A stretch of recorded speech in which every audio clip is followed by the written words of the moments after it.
Good morning. Good morning, good morning, good morning. I want to thank CPAC and Matt Schlapp for asking me to come and give the wake-up call, because it is really easy this year to do it. Somehow or another, we have all fallen asleep at the wheel. Somewhere along the line, we all got sloppy. Someplace along the line, maybe out of pity, maybe out of kindness or laziness, we just got out of the way and let socialism redefine itself. Somehow or another, in 1945, we knew exactly what socialism was, what it did in the real world.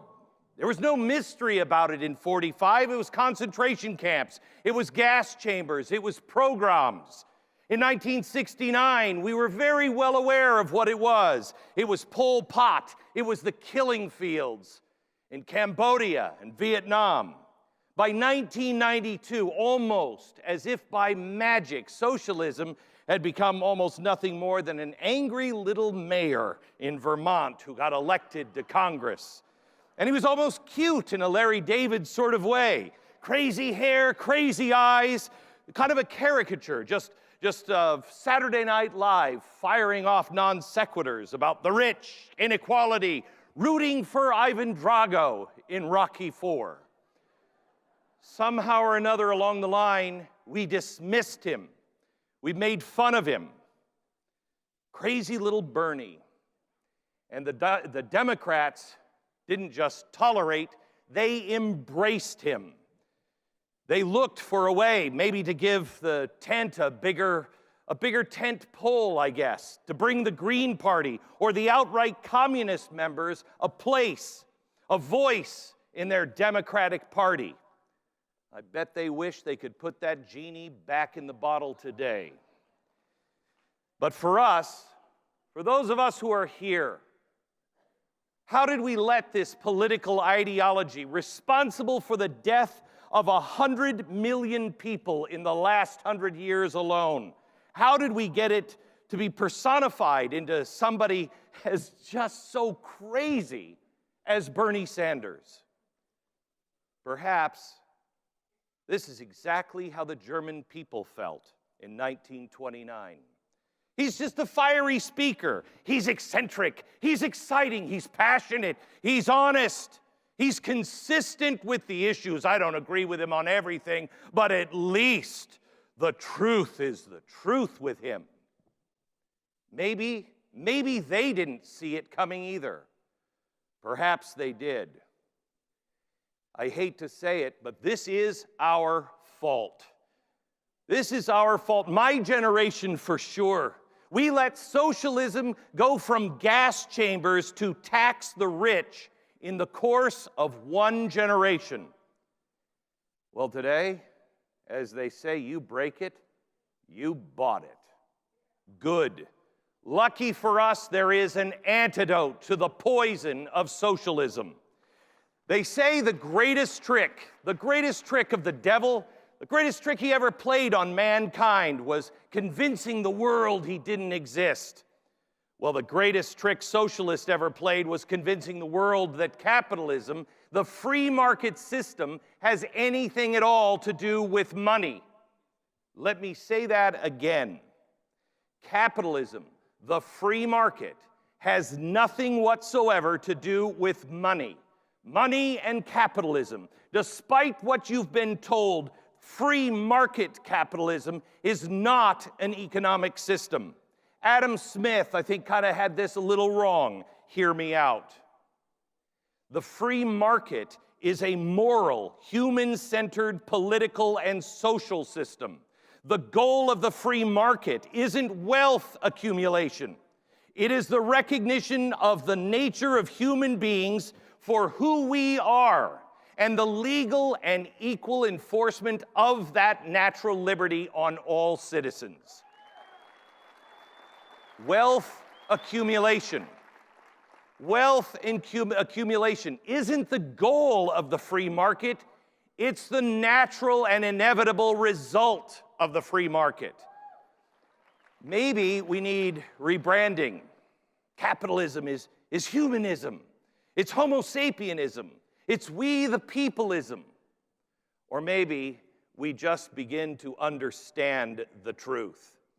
The key here is that somehow or another we have let the debate be framed between our side, the free market and money, and their side, a social safety net and helping people. Can we just say that's a crock of bullcrap? Because it is. This is how it really is. The free market and capitalism has very little to do with money. It's about giving people the means to create and acquire the things that they want to enrich their lives and the lives of others. That's what it is. It has lifted millions out of despair and squalor and death. Money, wealth, an economic process just happens to be the outcome of that system. Socialism has nothing whatsoever to do with social human beings, because in reality, it's entirely anti-human as a system of government. The free market capitalist system recognizes the individual human being as whole and completely unique unto themselves. The individual existence is real, it is true, it is natural. Whether you're alone on a desert island, living in a small village, or on the top of a condo with the word Trump above your head. The value as a living human being is not dependent on any other person or group of people. The individual has value because the individual has an eternal soul, and because mankind was created in the image of our Creator, each individual shares a piece of his divinity. Their existence is a moral good and a value, even if they're the last person and individual on the planet. Their life matters, whether or not there is a government, there is a tribe, there is a Congress. Each person is an independent, sentient, living being who has the God-given gift of free agency. They have their own hopes and dreams and goals. And each of us has a unique identity. In the socialist system, the individual is inherently and always will be subordinate to the collective. Individuals in socialism learn and live to serve the needs of the collective or the group. Socialism is the doctrine that man has no right to exist for his own state, that his life does not belong to him. It belongs to society. That the only justification of his existence is that he serves that society, and that society may dispose of him any way or any time it pleases, for the sake of whatever it deems to be its own tribal and collective good. Now, if you want to understand capitalism as a simple system, all you have to do, you don't have to read Wealth of Nations. You don't have to read especially anything really written by a modern economist. You want to understand what we are? You want to understand the free market? Read the Declaration of Independence. Read the Constitution.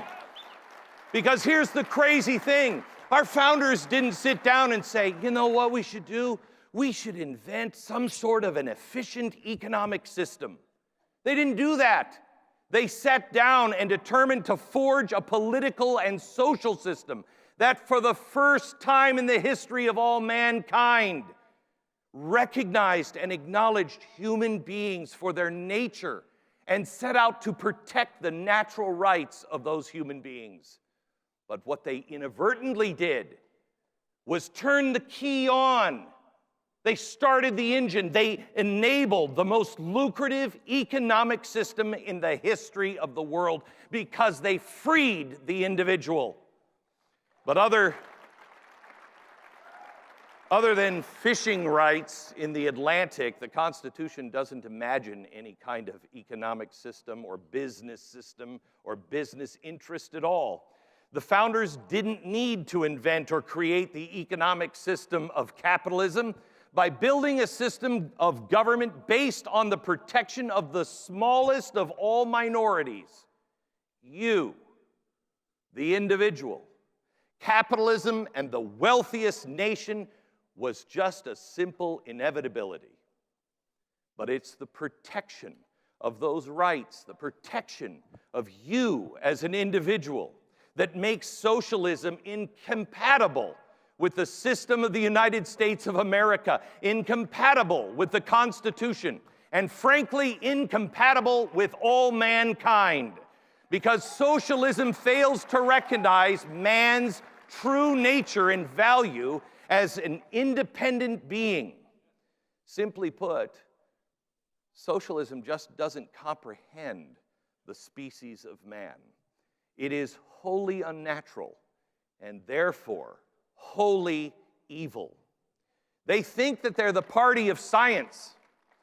How about we ask them just to examine the species that their government system seeks to control? We were created to be free. We were created to chart our own course. But why would we expect socialists to be able to ever comprehend or understand the human species when they today insist that men can have periods? Men can't have periods. And quite frankly, if you're bleeding once a month downstairs, gentlemen, get yourself checked. Something's wrong. Make sure you go to a private hospital. Make sure you even maybe go to a religious hospital that's not busy celebrating abortions. Get yourself checked. It is the lies and the forced parroting of those lies that make revolutionaries like Bernie Sanders evil and dangerous. You know, for a long time, we thought we knew what a Marxist was. We thought we knew what a Marxist looked like. I've spent a lot of time pointing out Marxists. I spent a lot of time pointing to Barack Obama and saying, look at the Marxist in the White House. But you know what? I thought I knew what cultural and political Marxism really was, because the signals were all there. Nationalizing medicine? Yeah, check. Hostility toward God and the rights granted to him, to every man? Yep, check. War on guns? Yep, check. So we figured we had a Marxist. But here's what I had wrong. Obama didn't have the bloodlust of a Marxist revolutionary. He was greedy. He wanted money. He became a progressive Democrat who liked Marx, and he surrounded himself with Hillary Clinton's team. That's not a Marxist revolutionary. Bernie Sanders is. Bernie Sanders hates the Democratic Party.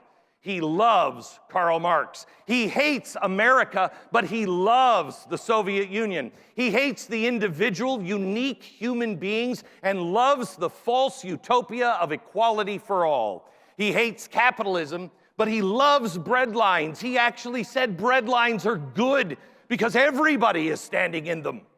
Nobody has food. He hates the fact that millionaires, which he is one, get special treatment.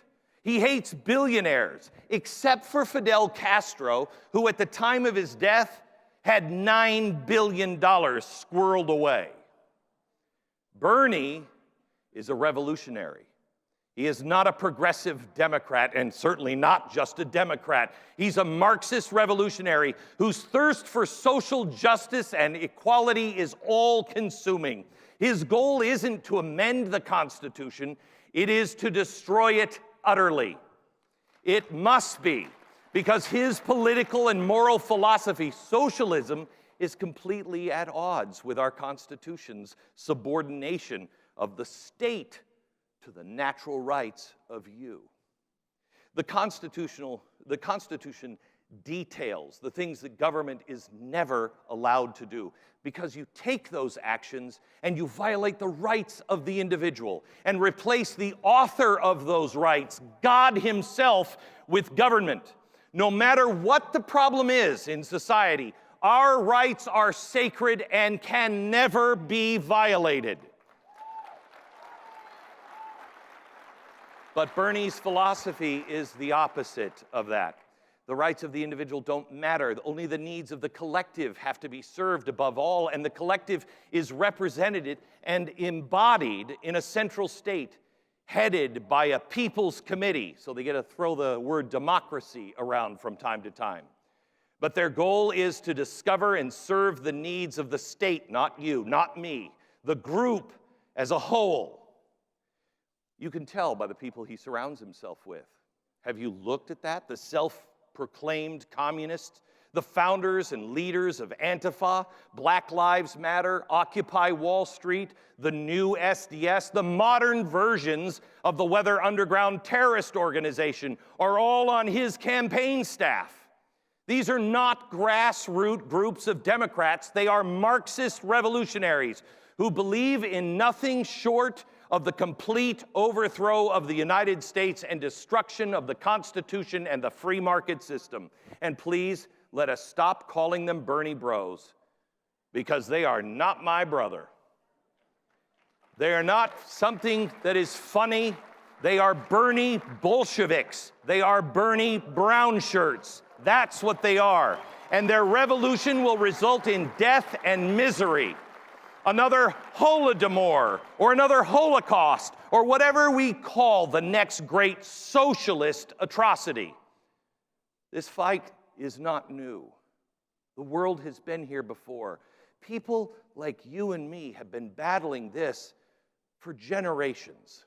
Our fathers and grandfathers, they fought the socialists in Germany and the communists in Russia. World War II.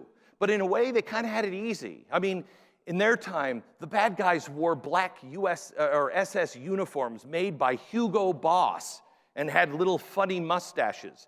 But our bad guys come off just as crotchety humanity professors, whining about class warfare and how crappy white people treated the Native Americans.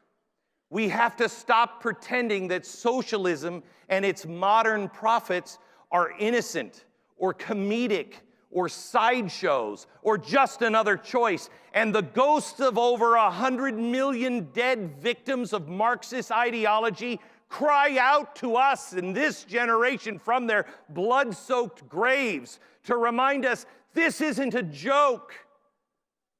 This is the fight of our lives. This time it's our turn. Today is our day. Today is the time. This, as Reagan said, is our point of choosing. We are called upon to carry the cross, dare I say it, of freedom and liberty for one another, for our friends and our neighbors and our kids and our grandkids, for every person that we've never even met before who has lived without the blessing of liberty, and for the future generations here and in Venezuela and everywhere else who deserve freedom. Make no mistake, we are at war, and may it forever remain a Cold War. But it is a war that has been going on for a long time, and the next enemy wave is right here at our gates. They are inside of our gates. And no matter how the media spins this, they're not harmless, grumpy grandpas. They're not. They're armed with pipe bombs, Molotov cocktails, and guns.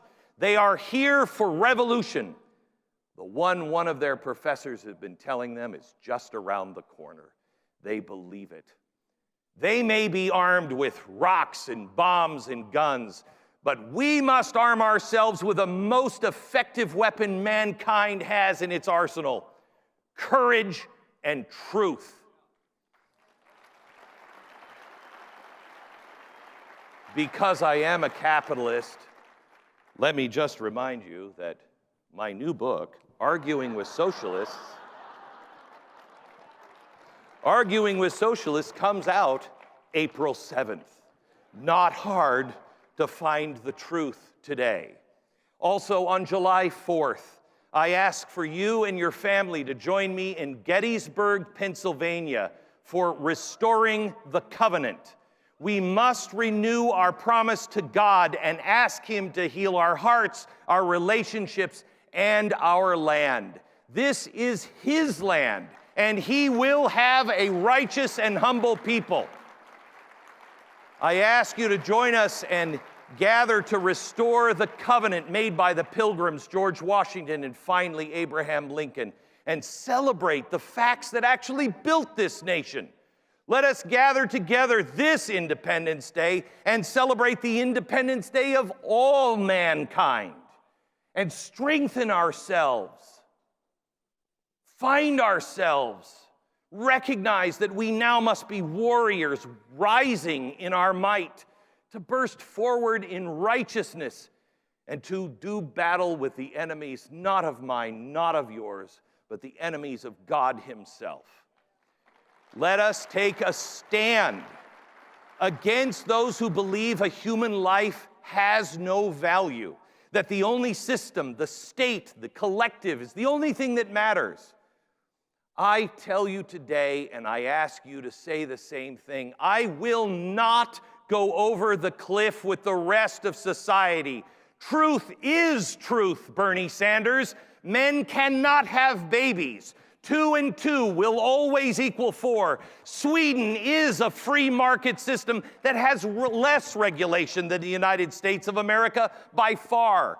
Fidel Castro was, and will always be a mass murderer.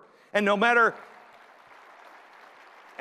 how many after-school reading programs he introduced, he will always be a bloodthirsty killer first and foremost. The truth is that America, even at our historic worst, will always be better than the Soviet state was, even with their beautiful chandeliers in the subways. Always. And frankly, Bernie, America will always choose the man who will protect and defend the Constitution of the United States of America. The man who will stand up and protect the free market, not because of wealth, but because of the individual. America will always choose the individual who will stand up for our right to defend ourselves, our religious liberty. A man who loves the country, not hates it. We'll choose that every time if we simply remember who we are and stand up and realize that socialism and communism build evil empires every single time, then yes, Democrats, even Donald Trump will kick your ass every single day of the week, and twice on Election Day.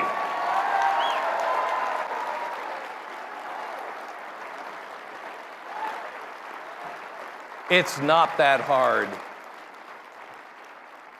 Here's the thing, it's time for us to pay the price of freedom and liberty.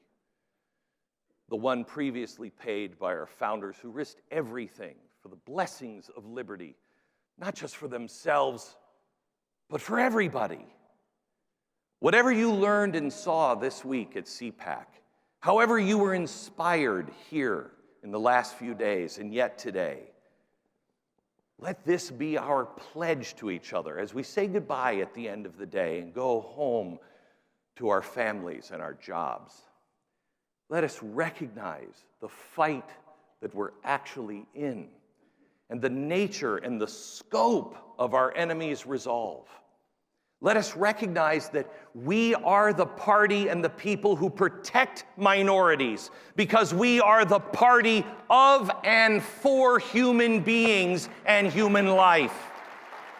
Let us always be, as we always have been, the people of liberty.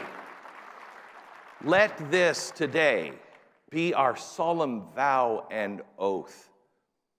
We owe it to one another and the future to pay the great debt we owe to those who came before us, the duty we owe to pass this legacy that liberty and justice shall not perish from this earth. I was asked today to come and wake you up. I would ask that you would all stand. I want to do something a little unconventional. I would like you to stand and raise your right hand to the square. I'm not going to ask you to repeat after me. I'm going to ask you to say the words with me. And if you can't do that, you must recognize that you cannot fight, you cannot defend, because you don't fully know or understand. It hasn't been written and etched on your heart yet. And you will be of no use. Together, let us declare that we are awake, and together we hold these truths to be self-evident, that all men are created equal, and that they are endowed by their Creator with certain unalienable rights. And among these are life, liberty, and the pursuit of happiness. And in support of this declaration, with a firm reliance on the protection of divine providence, we mutually pledge to each other our lives, our fortunes, and our sacred honor. Amen.